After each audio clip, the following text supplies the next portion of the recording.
تبارک و تعالیٰ نے ہر انسان کو زندگی گزارنے کا حق دیا ہے، اور اس کے حقوق میں سے ایک اہم چیز جو ہے وہ وراثت ہے۔ جس گھر کے اندر انسان آنکھ کھولتا ہے، اس گھر کا جو سربراہ ہے اس کے پاس جو مال اور جائیداد ہے، اب اس کی تقسیم کا ایک بہت بڑا مرحلہ ہے جس کو اللہ تبارک و تعالیٰ نے قرآن مجید کے اندر بڑی تفصیل کے ساتھ بیان فرمایا ہے۔ آج وراثت کی تقسیم اور وراثت کی اہمیت کے اوپر گفتگو کرنے کے لیے ہمارے پاس تشریف فرما ہے میرے استاد گرامی حضرت علامہ مولانا مفتی عارف خورشیدی صاحب۔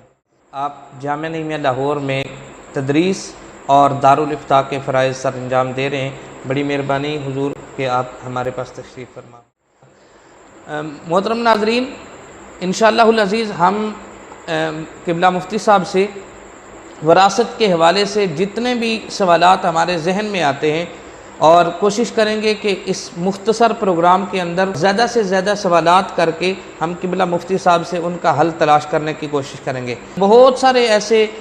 سوالات جو آپ کے ذہن میں آئیں گے وہ آپ ضرور ہم سے سوال کریں انشاءاللہ العزیز۔ آئندہ جب کبھی پروگرام کریں گے اس ٹاپک کے اوپر تو قبلہ مفتی صاحب کی بارگاہ میں ہم وہ سوال ضرور رکھیں گے۔ میں قبلہ مفتی صاحب کی بارگاہ میں آتا ہوں۔ حضرت، وراثت کی ضرورت کیا ہے، اہمیت کیا ہے، اور رب کی بارگاہ میں اللہ تبارک و تعالیٰ نے قرآن مجید میں وراثت کو کیسے تقسیم کرنے کا حکم دیا ہے؟ ماشاءاللہ، سب سے پہلے تو یقیناً آپ انتہائی مبارکباد کے مستحق ہیں قبلہ عابد نعیمی صاحب، اور خراج تحسین کے مستحق ہیں کہ آپ نے رمضان المبارک میں یہ ٹرانسمیشن کا سلسلہ تو نور رمضان کے ساتھ نام کے ساتھ چلایا ہی چلایا، لیکن اس کے ساتھ ساتھ آپ نے جس ٹاپک، جس عنوان اور موضوع کا آج انتخاب کیا یقیناً انتہائی اہم ہے،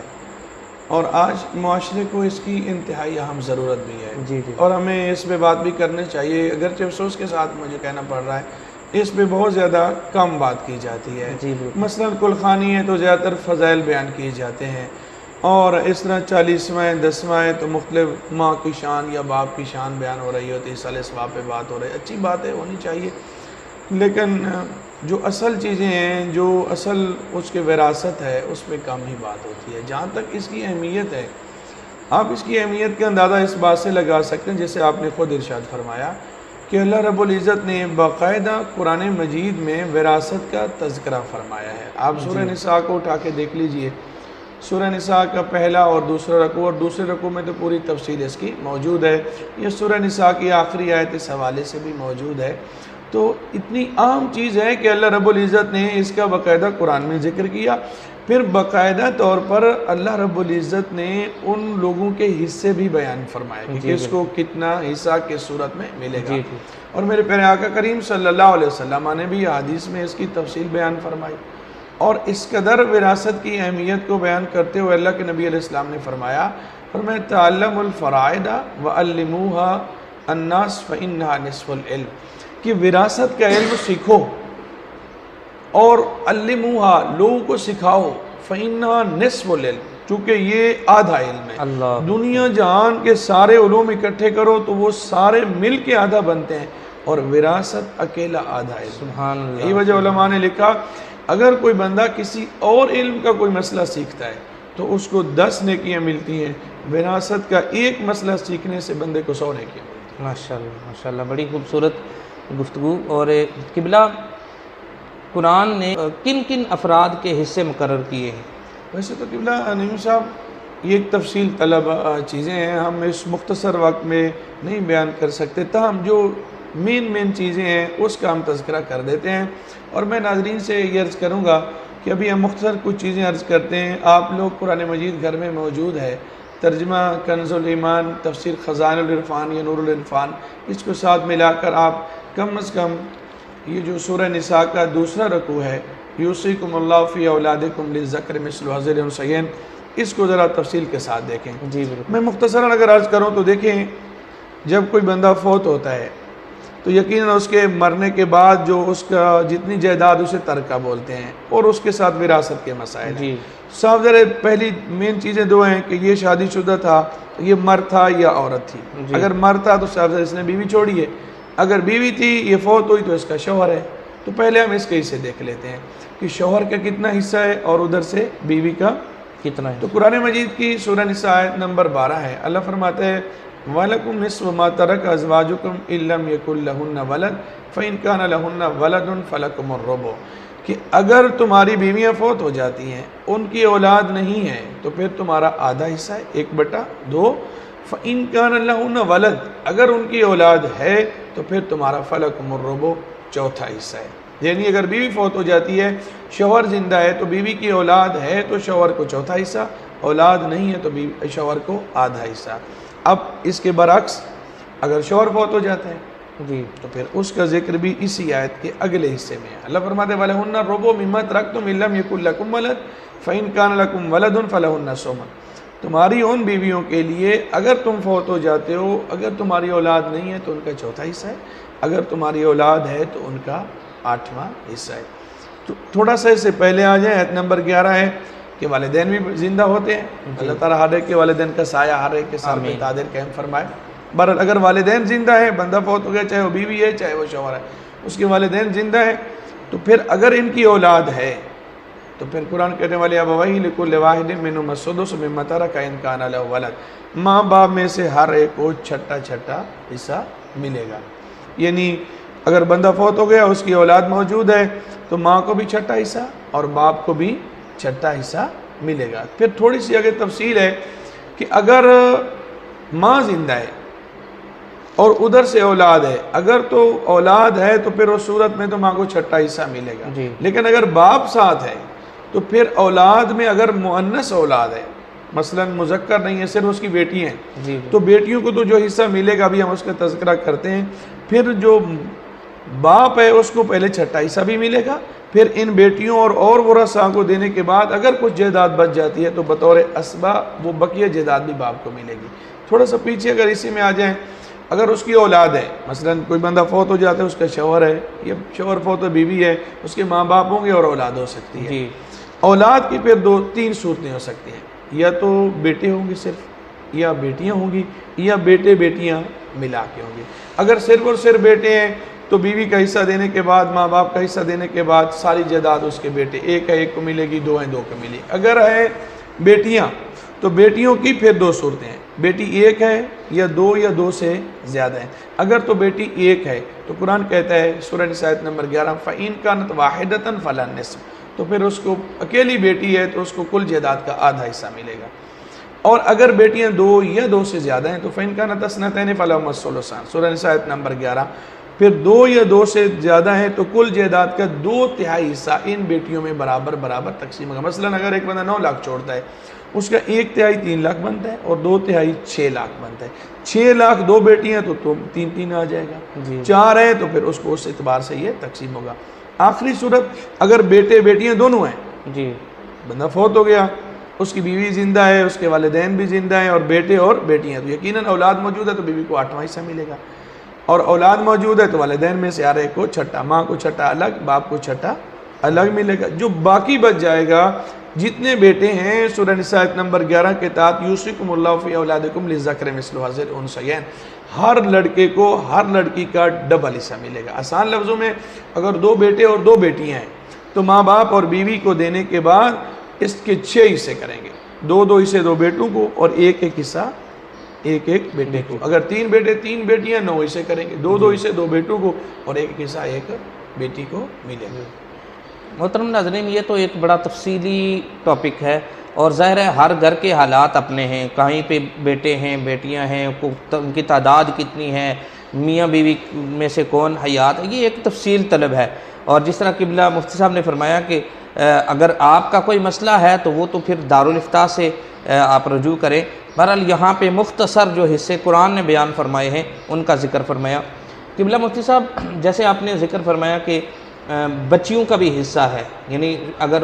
والد فوت ہو جاتا ہے تو وہاں پہ بیٹوں کے ساتھ بیٹیوں کا بھی حصہ ہے، لیکن ہمارے معاشرے میں تو عورت کو حصہ نہیں دیا جاتا، اور یہ کہہ دیا جاتا ہے کہ بچی چونکہ اس کی شادی ہوگی اگلے گھر چلی گئی ہے، اب وہ خوشحال بھی ہے، یا پھر دوسرے نمبر پر یہ کہا جاتا ہے کہ چونکہ اس کو جہیز دے دیا گیا تھا لہٰذا اب وراثت میں اس کا حصہ نہیں ہے۔ قرآن کیا کہتا ہے اس بارے میں؟ انتہائی آپ نے نقطہ اٹھایا دیکھیے اسلام ایسا پیارا مذہب ہے کہ اس نے ہر ایک کو حق دیا ہے، حتیٰ کہ اسلام نے جانوروں کے بھی حقوق مقرر کیے ہیں۔ جی جی تو یہ ہمارا المیہ ہے کہ ہم لوگ اسلام پہ عمل نہیں کرتے۔ تو اللہ رب العزت نے قرآن مجید میں اگر بیٹوں کے حصوں کا ذکر کیا ہے تو بیٹیوں کا بھی کیا ہے، ابھی ہم نے اس کا تذکرہ بھی کیا۔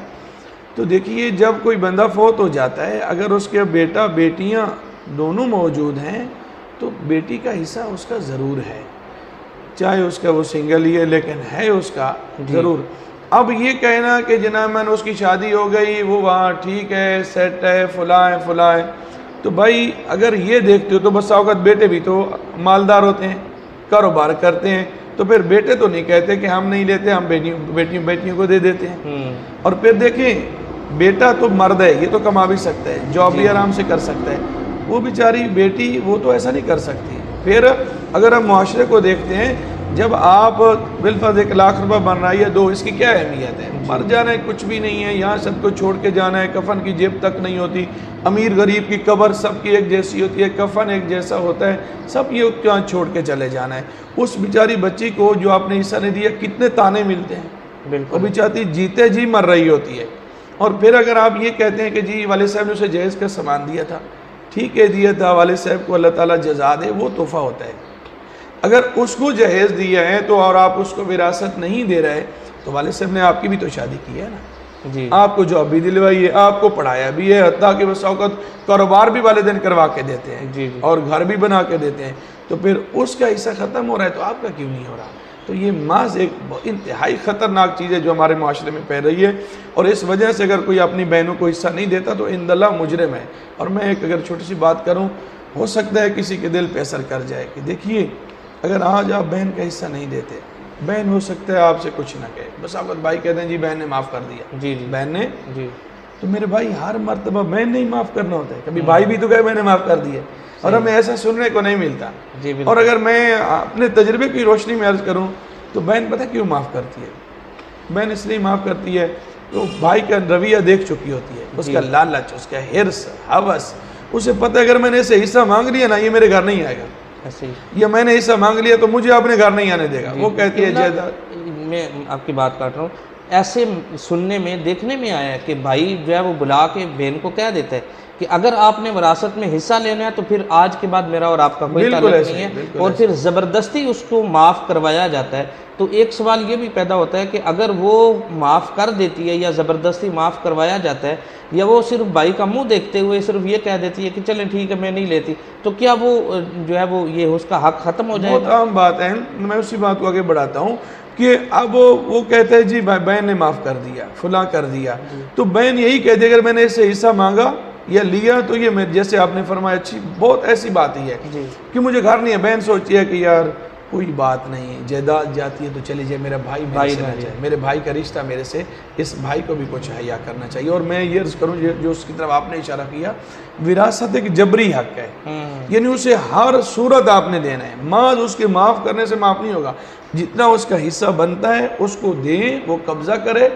پھر اگر وہ معاف کرتی ہے آپ کو لا کے دیتی ہے تو پھر ایک صورت ہے۔ یہ ایک بہت اہم بات آپ نے بتائی ہے کہ جب تک وہ قبضہ نہیں کر لیتی اس وقت تک وہ معاف کرنے کا حق ہی نہیں رکھتی، وہ معاف کرے بھی صحیح تب ہی نہیں ہوگا، آپ کو دینا پڑے گا اسے۔ ہاں، بڑی خوبصورت گفتگو۔ قبلہ ایک مسئلہ یہاں سے یہ بھی نکلتا ہے کہ جو لے پالک ہوتے ہیں،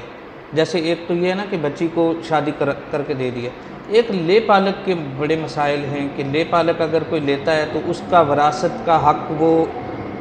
اصل والد کی طرف ہوگا یا جو لے رہے ہیں ان کی طرف ہوگا؟ بہت اچھی بات ہے، یہ جو بچہ لے پالک کے طور پر گود میں لیا جاتا ہے یا اسے متبنہ بیٹا، منہ بولا بیٹا کہا جاتا ہے، ہم پہلے تو اس رمضان المبارک کے عظیم دنوں میں دعا کرتے ہیں جتنے مسلمان بھی بے اولاد اللہ سب کو صالح اولاد عطا فرمائے، جن کے اولادیں اللہ ان کو اپنے والدین کا فرما بردار بنائے، والدین کو اولاد کی خوشیاں دیکھنے کی توفیق عطا فرمائے۔ دیکھیے کسی کا بیٹا آپ لے سکتے ہیں، اس اگر والدین راضی ہیں اس میں کوئی ممانعت، لیکن اس کے بھی آگے اصول ہیں۔ پہلی جو سب سے لوگ غلطی کرتے ہیں جس کی وجہ سے وراثت کے مسائل بھی پیدا ہوتے ہیں، مثلا بیٹا لیا اور نام اپنا لکھوا لیا ولدیت میں اپنا، جبکہ یہ غلط ہے۔ قرآن مجید میں سورہ احزاب میں اللہ فرماتا ہے ادعوہم لآبائہم وہ اقسط عند اللہ، ان بچوں کو ان کے حقیقی باپوں کے نام سے پکاریں۔ جی لہذا جو دوست کوئی بچہ اپنی بہن یا کسی عزیز کا لیتا ہے تو ولدیت میں اس کے حقیقی باپ کا نام، گارڈین سرپرست کے طور پر بھلے اپنا نام لکھوا لے۔ جی اب آگے چل کے اگر اس کی وراثت کی بات کرتے ہیں، مثلا اگر یہ بچہ فوت ہوتا ہے تو اس کا وارث کون ہوگا، یا اس بچے کا حقیقی والدہ فوت ہوتی ہے تو آیا اس کو حصہ ملے گا، یا جس باپ نے لیا جس ماں نے لیا یہ فوت ہوتے ہیں یا بہن بھائی ہیں، تو قرآن مجید میں بڑا واضح اصول ہے۔ سورہ نساء کے پہلے رکوع میں اللہ فرماتا ہے لِلرِّجَالِ نَصِيبٌ مِّمَّا تَرَكَ الْوَالِدَانِ وَالْأَقْرَبُونَ وَلِلنِّسَاءِ نَصِيبٌ مِّمَّا تَرَكَ الْوَالِدَانِ وَالْأَقْرَبُونَ، کہ مردوں کے لیے حصہ ہے اس سے جو چھوڑ کے اس کے قریبی رشتہ دار اور والدین، ایسے عورتوں کے لیے۔ اب اس بچے کا والد یہ بندہ تو نہیں جس نے اس کو لیا ہے، جی تو لہٰذا یہ بچہ وراثت کے اعتبار سے اپنے والدین کی وراثت کا حقدار ہوگا، اور اس کی وراثت کے جو مستحق ہوں گے اس کے اپنے والدین ہوں گے۔ اب بساؤ کا ظلم یہ ہوتا ہے، اب اس نے ولدیت میں اپنا نام لکھوا لیا، اب جب اس کا حقیقی والد فوت ہوتا ہے وہاں اس کا نام نہیں ہوتا، اس کی ساری جائیداد ان کے اور بھائیوں کو چلی گئی، یہ والد سے محروم ہو گیا، ان بچوں نے اپنے بھائی کا حصہ لیا، وہ غلط انہوں نے لیا۔ اب جب اس کا والد سے فوت ہوتا ہے جس نے اس کو لیا تھا، جی تو اب وہ ان کو پتہ چلتا ہے کہ یہ تو ہمارا حقیقی بھائی نہیں، وہ کہتے ہیں جی اب شریعت کا مسئلہ پوچھتے ہیں، اس کا تو حصہ ہی نہیں، صاحب عالم دین نے تو یہی بتانا ہے کہ ان کا حصہ نہیں، ادھر سے بھی اس کو حصہ نہیں ملتا، یہ بڑا اور ظلم ہے۔ اگر ادھر سے لے یہ بھی غلط، ان کے بھائیوں نے اس کا حصہ لیا وہ بھی غلط، صرف ہماری ایک غلطی کی وجہ سے کہ جو ہم نے ولدیت میں نام غلط لکھوایا۔ بر اگر نام کسی کا ایسا لکھا بھی گیا ہے تو وراثت کے مسائل محض ولدیہ لکھوانے سے بدلتے نہیں، یہ بچہ اپنے حقیقی ماں باپ کی وراثت کا اپنے شریعے کا مستحق ہوگا۔ محترم ناظرین، یہ ایک بہت بڑا اہم مسئلہ ہے کہ اکثر جو ہے وہ والدین نام چینج کر دیتے ہیں، ولدیت جو ہے وہ چینج کر دیتے ہیں، تو اس کا جس طرح قبلہ مفتی صاحب نے فرمایا کہ ایک تو شرعاً بھی ناجائز ہے، حرام ہے، یہ غلط بات ہے، اور دوسرا جو ہے وہ وراثت سے بھی محروم ہو جاتا ہے۔ تو لہٰذا آج نہیں تو کل بچے کو پتہ تو چل جانا ہے کہ اس کا حقیقی والد کون ہے، صرف اس کو چھپانے کے لیے وہ ولدیت کو چینج کیا جاتا ہے، جس کا آگے آنے والے وقت میں حالات ہمیشہ ایک جیسے نہیں رہتے، تو آنے والے وقت میں پریشانیوں سے بچنے کے لیے بہترین طریقہ یہ ہے کہ والد حقیقی جو والد ہے اس کا نام لکھا جائے۔ شکیل نعیمی صاحب، یہاں سے آپ کی بات سے مجھے بات اور یاد آ گئی، یہ بچہ جب بڑا ہوتا ہے یہ بچہ خود بھی پریشان ہوتا ہے، کیسے؟ اس بچے کو پتہ چلتا ہے کہ میرا باپ تو وہ ہے، اب یہ اکثر پڑھنا لکھنا بھی ہوتا ہے، اس کو علم بھی آتا ہے کہ میری ولدیت غلط لکھی ہوئی ہے، اب یہ کوشش کرتا ہے کہ میں ولدیت اپنی ٹھیک کراؤں، جبکہ آئی ڈی کارڈ بن چکا ہوتا ہے، اس نے ڈگریز مختلف لے چکی ہوتی ہیں، ان پہ سب نام ہے، اب وہ پریشان ہوتا ہے کہ ان ڈگریوں پہ نام چینج کرواؤں تو اتنا خرچہ، نہ کرواؤں تو یہ کیا، تو وہ بچہ خود بھی پریشان ہوتا ہے کہ میرے ساتھ کیا سلوک کیا گیا۔ قبلہ ایک بڑا اہم مسئلہ یہ بھی ہے کہ اگر ایک آدمی دادا، مثلا دادا زندہ ہے، دادے کے آگے بیٹے جو تھے 3-4 بیٹے ہیں، ان میں سے کوئی ایک فوت ہو جاتا ہے، آگے اس کی اولاد موجود ہے، یعنی کہ دادا ابھی زندہ ہے، بیٹا فوت ہو گیا ہے اور آگے پوتا موجود ہے، تو اب کیا شریعت میں اس پوتے کو حصہ ملے گا یا نہیں ملے گا؟ وہ جو وراثت جب دادے کی وراثت تقسیم ہوگی تو اس میں پوتے کا حصہ ہے یا نہیں ہے، اور اگر نہیں ہے تو پھر کیا شرعی طور پہ اس کو محروم کر دیا جائے گا یا شریعت نے اس کا کوئی حصہ نہیں رکھا ہوا؟ بڑی اچھی بات کی ہے، عمومی طور پر اسے یتیم پوتے کے وراثت کے حوالے سے مسئلہ چھیڑا جاتا ہے اور انتہائی اہم ہے، میں سمجھتا ہوں تھوڑا پیچیدہ ہے، ناظرین ذرا توجہ سے سنیں گے تو انشاءاللہ فائدہ ہوگا۔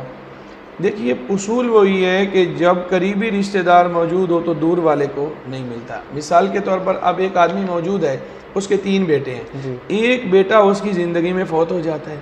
اب اس بیٹے کی آگے اولاد موجود ہے، اب یہ بندہ جب فوت ہوتا ہے تو اس کے 2 بیٹے زندہ ہوں گے اور ایک بیٹا جو اس کی زندگی میں فوت ہو گئے اس کی اولاد موجود ہے، اسے ہم پوتا یا پوتیاں کہیں، اور ایسے ہی جو 2 بیٹے زندہ ہیں ان کی اولاد بھی ہو سکتی ہے۔ اب اس کی جائیداد کیسے تقسیم ہوگی؟ تو یہ ذہن میں رکھیں، ہم اور بھی دیکھتے ہیں اصول، جب بیٹا موجود ہوتا ہے تو پوتوں کو نہیں ملتا، مثلا جو 2 بیٹے زندہ ہیں کیا ان کی اولاد کو مل رہا ہے؟ نہیں مل رہا، تو پھر جو فوت ہو گئے اس کی اولاد کو بھی نہیں ملے گا۔ اچھا، اب یہ جو لوگ مثلا اس جو بھائی فوت ہو گیا ان کے جو 2 بھائی ہیں، چاہے وہ چچا ہیں، اس کے بڑے بھائی ہیں یا اس کے چھوٹے بھائی ہیں، یعنی ان پوتوں کے چچا ہیں یا تائیں ہیں، اب یہ کہتے ہیں جی وہ شریعت اگر حصہ دیتی تو ہم تو دیتے، اب شریعت میں نہیں ہے، تو بھائی شریعت کو مورد الزام نہ ٹھہرائیے، شریعت نے اس کا حصہ ایک طریقے سے رکھا ہے، اگر آپ اس پہ عمل کر لو، جو اصل صحیح مسئلہ اس پہ عمل نہیں کرنا، اور دوسرے مسئلے میں ہم نے کہنا شریعت نے رکھا نہیں۔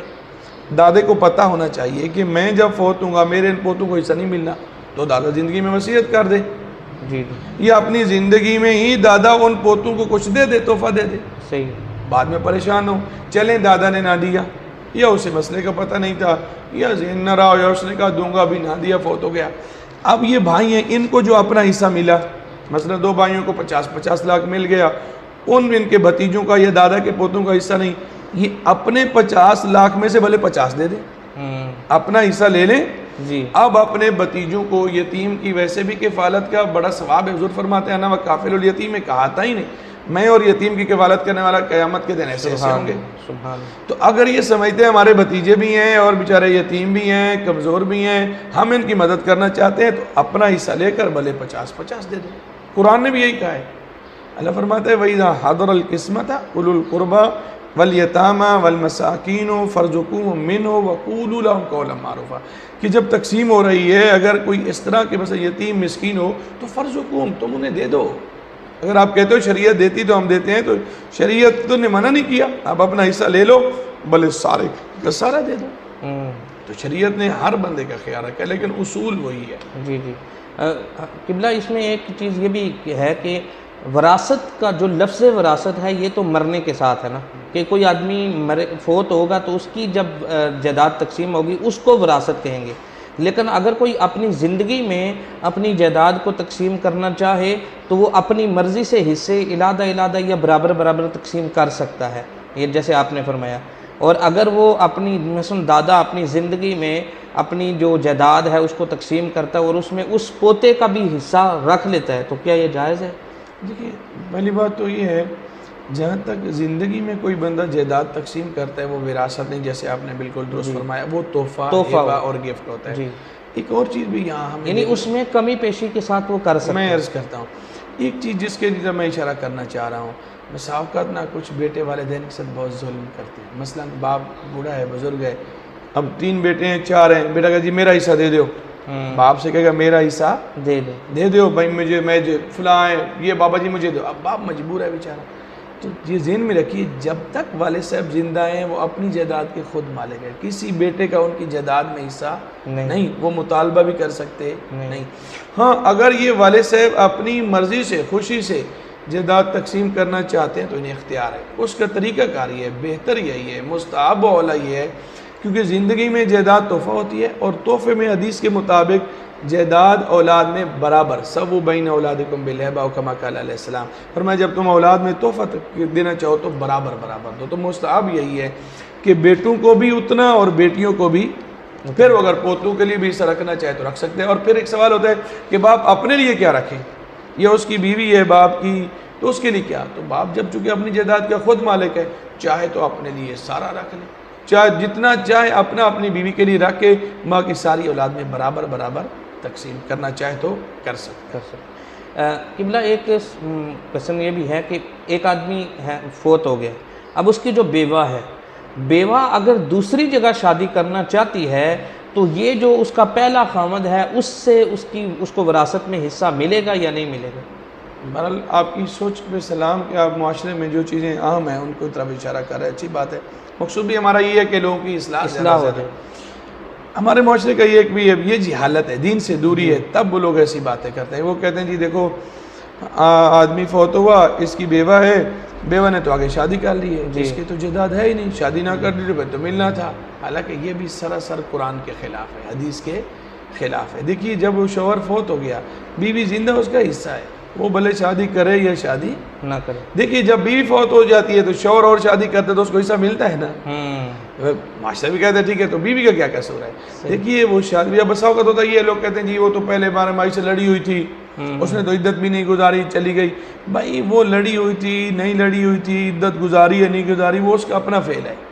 اس وجہ سے حق وراثت اس کا ختم نہیں ہوتا۔ اس کو وہ پورا حصہ، اولاد ہے تو 8واں حصہ، اولاد نہیں تو 4تھا حصہ۔ اور ساتھ یہاں یہ بھی میں عرض کروں، اب اگر بس ایک معاشرے کا یہ بھی المیہ ہوتا ہے کہ جب شوہر فوت ہو گیا، اب صاحب ذرا یہ بیوہ ہے، اس نے 4 مہینے 10 دن عدت گزارنی ہے، پھر یہ بسا اوقات میکے واپس چلی جاتی ہے۔ اب یہ جو سسرالی لوگ ہوتے ہیں جہیز کا سامان پہ قبضہ کر لیتے ہیں، اس کو نہیں دیتے، ہاں یہ بہت اہم مسئلہ ہے، یہ ہر جگہ پہ ایسا دیکھنے میں ہے۔ جبکہ جہیز کا جو سامان شادی کے موقع پر اس عورت کو ملا تھا، چاہے وہ میکے والوں نے دیا یا سسرال، اس کی مالکہ عورت ہی ہے، چاہے کوئی بھی جہیز کے علاوہ سونا کوئی بھی ہے، گفٹ ہے، شادی کے تحفے اور ہیبے ہوتے ہیں، یہ جتنے بھی ہیں وہ سارے کے سارے، یا ایسے مثال کے طور پر ان دونوں میاں بیوی کی شادی چل رہی تھی، کوئی برتھ ڈے کے موقع پر شوہر نے اسے کوئی چیز گفٹ کی، یا شوہر نے ویسے اپنی خوش سے کوئی اسے زیور بنا دیا، جی، تو وہ بھی مالکہ عورت ہی ہے، وہ شوہر کی وراثت میں شامل نہیں ہوگا، وہ عورت کو الگ اس کی جتنا بھی ہے، وہ اچھی حالت میں ہے یا بری حالت میں ہے، ٹوٹے ہوئے ہیں یا صحیح ہیں، وہ سارے کے ساری مالکہ عورت ہی ہے،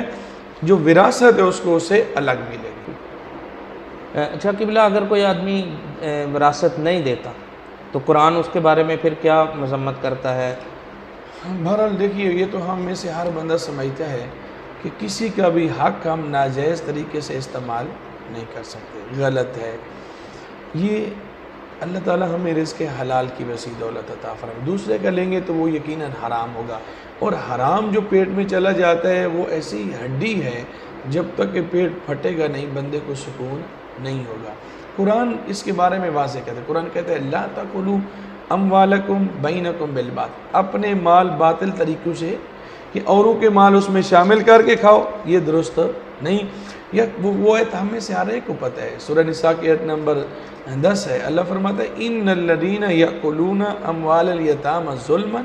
انما یاکلون فی بطونہم نارا، جو لوگوں کا یتیموں کا نہ حق مال کھاتے ہیں وہ اپنے پیٹوں میں آگ ہی بھر رہے ہیں، وَسَيَصْلَوْنَ سَعِيرًا، اور ان قریب یہ بھڑکتی ہوئی آگ میں داخل ہوں گے۔ اللہ نے قیامت کے دن پوچھ لیا، ظالم لوگ تو دوسروں کو لوٹتے تھے، لوٹنا تو وہ بھی برا تھا، تو بہن کا حصہ کھا کے آ گیا، تو کیا سر معاشر وہ پوچھیں گے بلا کے سامنے، کیا جرم حساب دیں گے خدا کے سامنے؟ اللہ کے نبی علیہ السلام نے فرمایا من اخذ من الارض شیئا بغیر حقہ خسف بہ یوم القیامت الی سبع ارضین، او کما قال علیہ السلام، فرمایا جس نے کسی کا تھوڑا سا بھی ناحق حصہ لیا نا، اللہ قیامت کے دن اس بندے کو 7 زمینوں تک دھنسائے گا۔ اور ایک حدیث پاک میں تو یوں ہے، اس حصے کو گلے کا توق بنا کے اس کے گلے میں ڈالا جائے، کیا ہے کسی میں بس میں اتنا اٹھانے؟ تو لہٰذا اب ہمارے پاس یہ وقت ہے، اللہ سے معافی مانگیں، اپنا حساب یہاں پورا کر کے جائیں تاکہ آخرت کی رسوائی سے بچ جائیں، ورنہ ہر کسی نے جانا ہے۔ دیکھیے جائیداد جس کے لیے ہم قبضہ کر لیتے ہیں، بہنوں کا حصہ نہیں دیتے ہیں، یا اپنے رشتہ داروں کا جو حقدار ہیں ان کو نہیں دیتے جن کا حق بنتا ہے، ہماری حالت کیا ہوتی ہے؟ بڑی سے بڑی کوٹھی اور بڑا بنگلہ ہی کیوں نہ ہونا، عالی شان قسم کا مالی ہونا، بندہ مر جو جائے کوئی ایک رات بھی رکھنے کو تیار نہیں ہوتا۔ ہم نے تو ایسا بھی دیکھا لوگ میت کے پاس بیٹھنے سے ڈرتے ہیں، اگرچہ ہی مسئلہ حالانکہ ڈرنا نہیں چاہیے بندے کو اپنی قبر سے ڈرنا، لیکن ایک لمحہ فکریت تو ہے نا، روح نکلی تے مردہ ہویوں ہر کوئی تیتھوں ڈردا، ایک پل تینوں رہن نہ دیں دے مان کریں جس گھر دا، اجڑ گیا وہ باغ جس کے لاکھوں مالی تھے، سکندر جب دنیا سے گیا دونوں ہاتھ رکھ۔ ایک آدمی جب فوت ہوا تو اس میں اس کی ایک بیوہ، ایک ماں اور 2 بچے تھے، تو اب اس کی وراثت کیسے تقسیم ہوگی؟ اس کی وراثت تقسیم ہونے سے پہلے ماں فوت ہو گئی، تو اب ماں کا حصہ کیسے نکالا جائے گا؟ اچھا، پہلی بات یہاں سے مجھے ایک اور بھی آئی جو بہت ضروری ہے، ذہن میں میرے آگئی بات، بساؤ کا ہوتا کیا ہے، باپ فوت ہو جائے نا، لوگ جائیداد تقسیم نہیں کرتے، کیا ابھی تو ہماری ماں زندہ ہے، جب ماں مرے گی ہم جائیداد پھر تقسیم کریں گے، جی، یا ماں فوت ہو گئی، وہ کہتے ہیں باپ زندہ ہے، جب تک باپ ہے ہم جائیداد تقسیم نہیں کریں گے۔ اب جو بندہ تو ماں کے ساتھ گھر میں رہ رہا ہے اس کی تو موج ہے، تو جو کرائے کے مکانوں پہ رہ رہے ہیں ان کا بھی تو اس میں حصہ ہے۔ تو شریعت کا اصول یہ ہے کہ جب کوئی بندہ فوت ہو جائے جتنا جلد ممکن ہو اس کی تجہیز و تکفین ہے، نماز جنازہ، اس کے بعد جتنا جلد ممکن ہو اس بندے کی جائیداد تقسیم کر، ہم اس سے باقی آگے وہ بھی کریں گے کہ اس کا قرض اور وصیت ہے اس کو بھی ہم نے دیکھنا ہے، ایک اگلے سوال میں انشاءاللہ ہم کرتے ہیں۔ بہرحال اس میں یہی ہے کہ جتنا جلد ممکن ہو اس کی جائیداد تقسیم کریں۔ اب مثال کے طور پر جیسے آپ نے فرمایا بندہ فوت ہو گیا، اس کی بیوہ بھی ہے، ماں بھی ہے اور بچے بھی ہیں، تو یقیناً اولاد موجود ہے تو بیوہ کو تو 8واں حصہ ملے گا، اور اولاد موجود ہے تو ماں کو 6واں حصہ ملے گا۔ اب بچے ہیں، 2 بیٹے ہیں تو 2 جتنے بھی ہے جائیداد ان کو مل جائے گی۔ تو اب ہمیں جلدی تقسیم کرنا ہوگا تاکہ ماں کا حصہ، لیکن اگر ہوا یہ جائیداد ابھی تقسیم نہیں ہوئی کہ ماں فوت ہو گئی، تو اب ماں کو تو یقیناً چونکہ اس کا بیٹا اس سے پہلے فوت ہو گیا، تو ماں کو اپنے بیٹے سے جو حصہ ملے گا، اور ماں کا اپنا اگر کوئی جائیداد ہے، زیور ہے یا کچھ بھی ہے، اس سارے کو جمع کریں گے، پھر دیکھیں گے اس کے ورثاء کون ہیں۔ مثلا ماں کے کہیں بھائی موجود ہیں، یا ماں اس کے اور ماں کے بیٹے موجود ہیں، تو پھر ان کو دیکھیں گے، ان شریک، جیسے آپ نے پہلے فرمایا کہ جب بھی کوئی ایسا مسئلہ ہے تو مستند عالم دین دارالفتاح سے رابطہ کریں، وہ پوری ڈیٹیل آپ سے معلوم کر کے ان کے حصے بیان کرے گا۔ اور دوسری چیز باقی جیسے بات ہو رہی تھی قرض اور وصیت والی، اکثر ہوتا یہ ہے کہ جب بندہ فوت ہو جاتا ہے تو بس جائیداد تقسیم کرنے کی بات ہوتی ہے، یہ نہیں دیکھتے کہ بھائی شریعت کا ایک اور بھی اصول ہے۔ قرآن کہتا ہے من بعد وصیت توصون بہا الدین، جائیداد تقسیم کرنی ہے تو پہلے اس کا قرضہ، پہلے اس کی جائز وصیت۔ تو ہمارے لیے بھی لمحہ فکر ہے کہ ہم چھوٹی موٹی باتوں کے بڑے بڑے قرضے نہ لیں۔ بیٹے کی برتھ ڈے ہے جی 10 لاکھ کو قرضہ اٹھا لیا، بیٹی کی شادی ہے جی 20 لاکھ قرضہ اٹھا لیا، اب پھر وہ دیا نہیں جاتا، کیا ضرورت ہے یار؟ سمپل طریقے سے آپ بیٹی کی شادی نہیں کر سکتے، بہرحال اگر قرضے لے لیے تو فوراً واپس کرنا ہے۔ دیکھیے شہید ہے نا، اس سے کسی گناہ کے بارے میں یا اس کی کسی غلطی کے بارے میں نہیں پوچھا تھا، قرض کے بارے میں اس سے ہی پوچھ ہوتا۔ اب یہ تو قرضے اٹھا کے چلا گیا،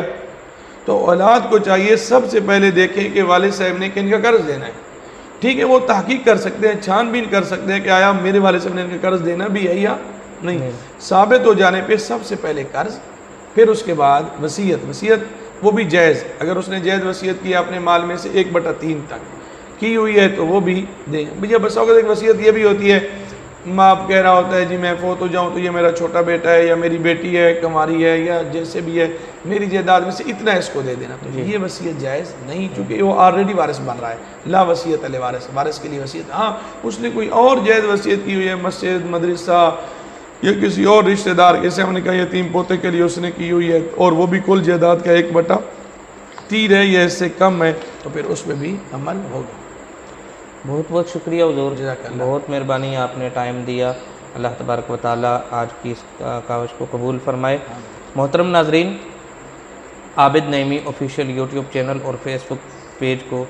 لائک کریں، شیئر کریں، تاکہ یہ ہمارا پیغام زیادہ سے زیادہ لوگوں تک پہنچ سکے۔ ہمارا مقصد صرف اور صرف ایک ہی ہے، دین کی صحیح تشریح عوام تک پہنچانا۔ مجھے دیجیے اجازت، السلام علیکم ورحمۃ اللہ وبرکاتہ۔